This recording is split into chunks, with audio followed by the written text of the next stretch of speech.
আসসালামু আলাইকুম। আশা করি আমার প্রিয় ভিউয়ার্সরা আপনারা সবাই ভালো আছেন। আজ আপনাদের সঙ্গে খুবই ঝটপট একটা নাস্তা রেসিপি শেয়ার করব, চিড়ের পোলাও। এই পোলাও বানাতে গিয়ে অনেকেরই হয়তো পোলাও অনেক সময় ভেঙে যায় বা জড়িয়ে যায়। আজ আমি যেভাবে চিড়ের পোলাও বানিয়ে নিয়েছি, এইভাবে বানিয়ে নিলে পোলাও একদম ঝরঝরে হবে। আজকের এই পোলাও রেসিপিটি ভালো লাগলে লাইক, কমেন্ট, শেয়ার অবশ্যই করবেন। নতুন বন্ধু হলে সাবস্ক্রাইব করে বেল বাটনটি অল করে রাখবেন, তাহলে আমি যখনই নতুন কোনো ভিডিও দেব সবার আগে নোটিফিকেশন আপনাদের কাছে পৌঁছে যাবে। তাহলে আসুন এই সহজ রেসিপিটি দেখে নেওয়া যাক। প্রথমেই আমি একটা বোলের মধ্যে মেজারিং কাপের 2 কাপ চিড়ে নিয়ে নেব। বাজারে 2 থেকে 3 রকমের চিড়ে পাওয়া যায়, যেটা সরু লম্বা চিড়ে সেই চিড়েটাই নেবেন। আর চেষ্টা করবেন যেন পাতলা চিড়েটা না নেন, তাহলে কিন্তু জড়িয়ে যাবে বা ভেঙে যাবে। আমি 2 কাপ নিয়ে নিলাম। নিজেদের প্রয়োজন মতো চিড়ে বাড়িয়ে কমিয়ে নিয়ে নেবেন। এবার নর্মাল জল দিয়ে 2 থেকে 3 বার জল বদলে বদলে খুব ভালোভাবে ধুয়ে নেব। তবে জলের মধ্যে ডিপ করে রাখার প্রয়োজন নেই, শুধুমাত্র কয়েকবার জল বদলে বদলে খুব ভালোভাবে ধুয়ে নিলেই হবে। খুব ভালোভাবে ধুয়ে নিয়েছি, একটা স্ট্রেনারে নিয়ে নেব। একটু হাত দিয়ে এইভাবে ছড়িয়ে দেব, যাতে এক্সট্রা জল যদি থাকে তাহলে ঝরে যাবে। এভাবে আমি 10 মিনিট রাখবো। এবার আমি গ্যাসের ফ্লেম জ্বালিয়ে দিলাম, একটা কড়াই বসিয়ে দিয়েছি। কড়াই গরম হয়ে এলে আন্দাজ মতো সাদা তেল দিয়ে দিয়েছি, আর এখানে দেব আমি 1 মুঠো পরিমাণ চীনাবাদাম। লো ফ্লেমে চীনাবাদাম 1 থেকে 1.5 মিনিট ভেজে নেব। তারপর আমি এখানে দেব 1 মুঠো পরিমাণ কাজু বাদাম। কাজু বাদাম দেওয়ার পর 2 রকম বাদাম আমি প্রায় 30 থেকে 40 সেকেন্ড ভেজে নিয়ে 1 মুঠো পরিমাণ আমি কিশমিশও দিয়ে দিলাম। তবে আমি বলবো 2 রকম বাদাম কিশমিশ নিজেদের আন্দাজ মতো বাড়িয়ে কমিয়ে দিয়ে দেবেন। আরও কয়েক সেকেন্ড নেড়ে চেড়ে ভেজে নিচ্ছি। দেখুন কিশমিশগুলো ফুলতে শুরু করেছে। 2 রকম বাদামও খুব ভালোভাবে ভেজে নিয়েছি। এবার তেল ঝরিয়ে একটা প্লেটে উঠিয়ে রাখবো। এখনও পর্যন্ত ভিডিওটি যারা দেখছেন আর লাইক দিতে ভুলে গেছেন, একটা লাইক দিয়ে ভিডিওটি শেষ পর্যন্ত দেখবেন।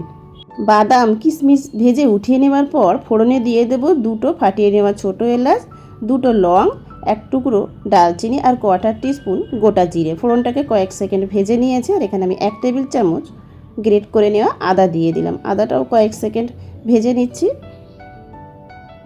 এবার আমি এখানে একটা মিডিয়াম সাইজের পেঁয়াজ কুচিয়ে নিয়েছিলাম, সব দিয়ে দিলাম। পেঁয়াজের কাঁচা গন্ধটা চলে যাওয়া পর্যন্ত ভেজে নিয়েছি। স্বাদ মতো কয়েকটা কাঁচা লঙ্কা কুচি দিয়েছি, নিজেদের স্বাদ মতো লঙ্কা দিয়ে দেবেন। পেঁয়াজ হালকা ভেজে নিয়েছি। এখানে আমি 1/2 কাপ আলু কুচিয়ে নিয়েছি, দিয়ে দিলাম। আর একটা গাজরও কুচিয়ে নিয়েছি, একটু লম্বা লম্বা করেই আমি কুচিয়ে নিয়েছি। আলু গাজর দেওয়ার পর 2 মিনিট মতো নেড়ে নিলাম। আমি এখানে দিচ্ছি 1/2 কাপ ফ্রোজেন কড়াইশুঁটি। আমার কাছে ফ্রোজেন কড়াইশুঁটি ছিল তাই দিয়ে দিলাম। যদি হাতের কাছে ফ্রেশ কড়াইশুঁটিটা পান তাহলে সেটাও দিয়ে দিতে পারেন।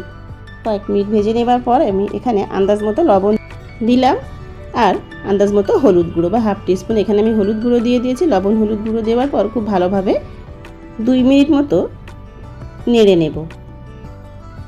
2 মিনিট মিডিয়াম ফ্লেমে নেড়ে নেওয়ার পর ঢাকা দিয়ে লো ফ্লেমে প্রায় 3 থেকে 4 মিনিট ভাজা হতে দেব। তবে আমি মাঝে একবার ঢাকা খুলে নেড়ে দিয়েছিলাম। মোটামুটি সবজি সিদ্ধ হয়ে আসা পর্যন্ত ঢাকা দিয়ে ভেজে নিতে হবে। সমস্ত সবজি আমার এখানে খুব সুন্দরভাবে সিদ্ধ হয়ে গেছে। এবার খুব ভালোভাবে নেড়ে নিয়ে আগেই যে চিড়ে ধুয়ে স্ট্রেনারে রেখেছিলাম সমস্ত চিড়েগুলো দিয়ে দিচ্ছি।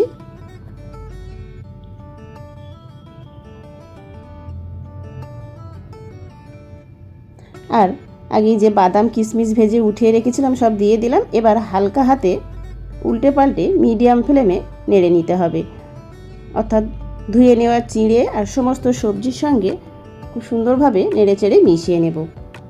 হালকা হাতে কয়েক মিনিট নেড়ে নিতে হবে, তবে খুব বেশি নেড়ে নেওয়ার প্রয়োজন নেই, তাহলে কিন্তু চিড়ে ভেঙে যেতে পারে বা জড়িয়ে যেতে পারে। নেড়ে নিয়েছি।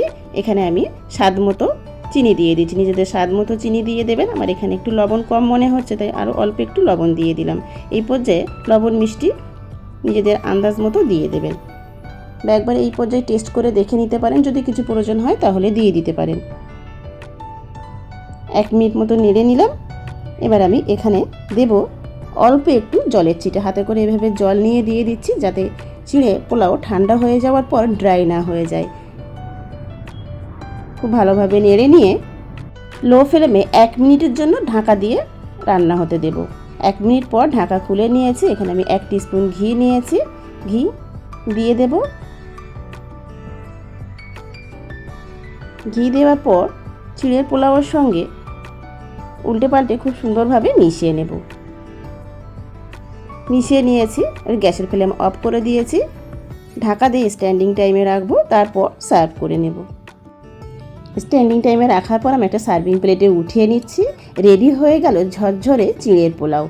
খেতে দারুণ মজার। স্কুল, কলেজে বা অফিসে টিফিনে দেওয়ার জন্য এইভাবে ঝটপট চিড়ের পোলাও বানিয়ে টিফিন বক্স রেডি করে দিতে পারেন।